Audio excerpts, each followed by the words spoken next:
Hey everyone, I'm back, and today we're going to be talking about Happy as Lazzaro. And this movie came out in 2018, and it's currently on Netflix. And I thought this movie was pretty great. And I can't really talk about the plot of the movie because you can be spoiled.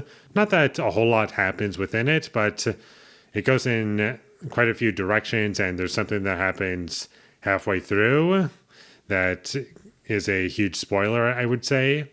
I really did enjoy the overall experience that this movie was offering. And if you're going to watch this movie, I should warn you that there's three things that you should know going into it. A, it's pretty slow. It's not a fast-paced movie.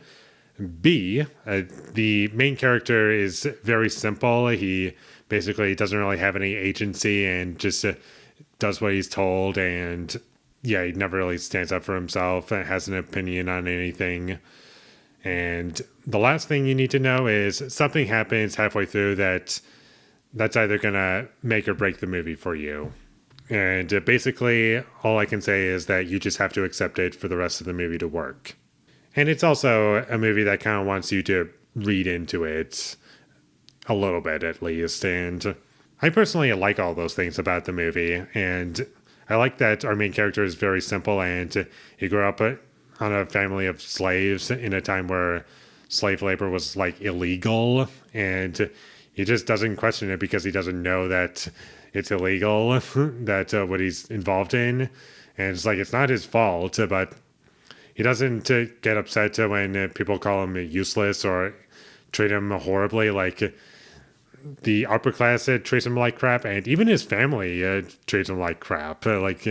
No one seems to like him. They just use him and exploit him, and he just does what he's told. And I found that to be very interesting, and I was curious as to where they would take this concept. And yeah, just this guy who's like does whatever he's told. To some extent, you could say he's very loyal, and he doesn't really talk all that much, and he doesn't really ask questions. He just responds when he's talked to, and that's pretty much all there is to his character.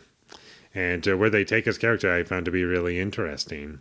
I also thought the movie was very well shot. It was shot on super 16 millimeter, and I liked the way the movie looked, and it looked very old, and it's like, without spoiling anything, it kind of looked like it belonged in like some older film, like some older way of looking at things or doing things.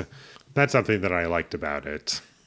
Like, I can't really describe it too much because I don't want to spoil anything. Despite our main character not being really much of a character, there are other characters in the movie that I do like and do find interesting. The main kid in the upper class, like, who's controlling this entire family who are poor people and just treat them like slaves. And, well, because they are. He was my favorite character in the whole film, and I thought he did a great job, and all of the acting in this movie is great. And I found it all compelling in terms of like where the story went, and I liked how things got reincorporated, and I liked seeing where characters start at the beginning of the film and where they eventually end up. And overall, I found this movie to have a very unique structure. Like, there are some movies I can think of off the top of my head that are somewhat vaguely reminiscent to this film in terms of structure, but I do feel as though this movie does something new with it. I also liked the music in the movie. I thought it was used sparingly. Like, there's not a lot of music. It's mostly just silence and not a lot of loud things happening, which I don't think the movie calls for anything like that. Like anything loud or like characters yelling and controlled, in a sense. I don't know if that's the best way to... I don't know what other word to use. Like, I thought I had another one, but it just lost my head. It just slipped. In terms of issues that I have, like, something happened halfway through that you're just going to have to accept happens in the movie. I found that the way it happened was a bit abrupt and kind of out of nowhere. It was still shocking, and I loved how it was executed, but the build up to it, I thought could have been a little bit better. And there was also some punching and kicking towards the end that didn't look realistic to me. Like, it looked like the actors were kind of holding back in terms of their physical performances, but that's about all of my issues with the movie. And overall, I thought this movie was great. I was never bored while watching this movie. It's very slow, but I didn't mind the pacing at all.